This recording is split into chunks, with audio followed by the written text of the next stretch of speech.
It often starts quietly: a dim room, the hum of a ceiling fan, the smell of tea gone cold. You learned to listen before you learned to speak, to read moods before you read books, to sense tension the way others sense weather. You weren't born old, you were trained into it. You learned, without being told, that there wasn't time for mess, or softness, or need.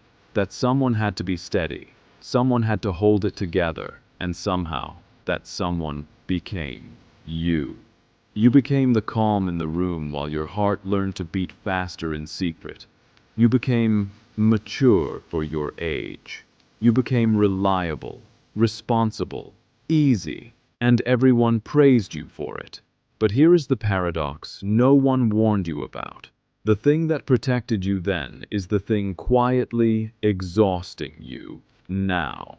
Growing up too fast teaches a child how to survive, but not how to rest, how to anticipate, but not how to ask, how to carry, but not how to be carried. If you're listening to this, there's a chance you've felt it, that strange fatigue that sleep doesn't touch, the guilt you feel when you do nothing, the anxiety that arrives when life gets quiet, because quiet once meant danger, and rest once meant neglect.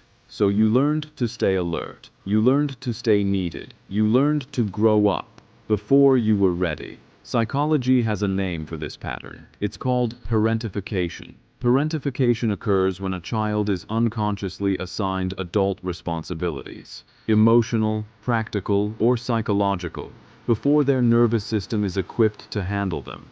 Sometimes the child becomes a caretaker for siblings, sometimes an emotional regulator for a parent, sometimes the strong one who doesn't cause problems. The child becomes a role, not a self. Over time, this creates hypervigilance, a nervous system locked in constant scanning mode. The brain learns that safety depends on awareness, on control, on readiness. Neurologically, this shifts the default mode network, the part of the brain responsible for self-reflection and identity, toward threat monitoring rather than self-discovery. Instead of asking, "Who am I?"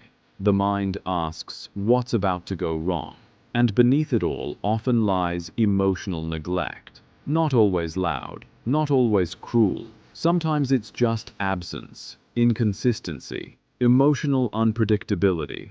The child learns, my needs are inconvenient. My feelings create stress. Love is conditional on usefulness. This becomes an emotional neglect schema, a deep, unconscious belief that closeness must be earned through performance, maturity, or self-erasure.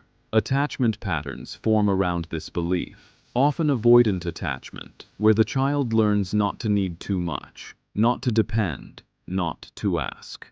Because asking once felt dangerous, so the child adapts. They don't break, they don't collapse, they function. And the world mistakes that for strength. Carl Jung once wrote, "The greatest burden a child must bear is the unlived life of its parents." To grow up too fast is to carry weight that was never yours. You sacrificed play for preparedness. You sacrificed chaos for control. You sacrificed curiosity for competence. There is a grief here that rarely gets named. Invisible grief. Grief for the version of you who didn't get to be reckless, who didn't get to be messy, who didn't get to fail safely. You learned early that rest felt like risk, that softness felt unsafe, that joy felt temporary, so you stayed vigilant. And vigilance has a cost. You fear rest because rest feels like abandonment. You fear dependency because dependency once went unanswered. You fear being seen because being seen once meant being used. Seneca wrote about the danger of living in constant preparation for disaster, how it robs us of the present moment. The child who grew up too fast lives like a philosopher of catastrophe, always preparing, rarely arriving. And so even joy is monitored, even love is assessed, even peace is questioned.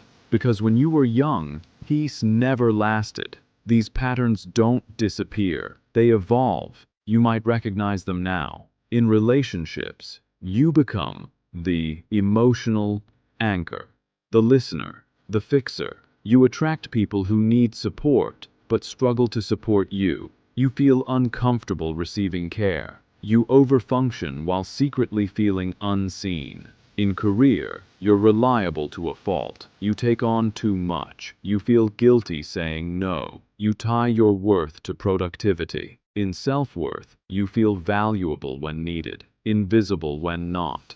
Rest triggers shame. Success brings relief, not joy. In boundaries, you sense others' needs instantly, but struggle to locate your own. You say yes before checking in.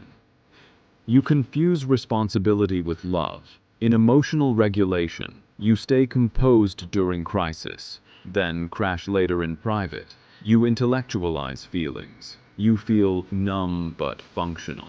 In identity, you don't fully know who you are outside of usefulness. You feel older than your peers, yet younger in joy. You carry wisdom that cost you childhood. None of this is a flaw. These are coping mechanisms. Brilliant ones, life-saving ones. But coping is not the same as living. The unlearning begins not with self-criticism, but with witnessing. Not asking, "What's wrong with me?" but asking, "What did I have to become to survive?"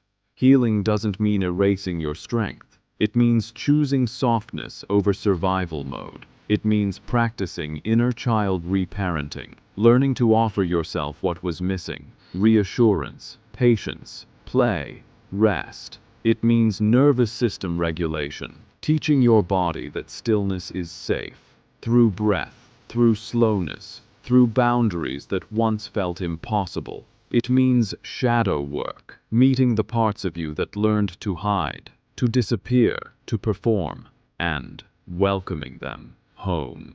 This is not about becoming someone new. It's about becoming whole. Rainer Maria Rilke once wrote, "The purpose of life is to be defeated by greater and greater things. Not responsibilities, not burdens, but truth, love, presence." You were never meant to carry the world alone. You grew up too fast, but you are allowed to slow down now. You are allowed to rest without earning it. You are allowed to leave. The goal is not to be fit. The goal is to be whole. If you spoke to something unspoken in you, let it be a reminder that you're not alone and you're worth it. Share this with someone who grew up too soon. And if you're not in the reflections like this, stay. Keep loving.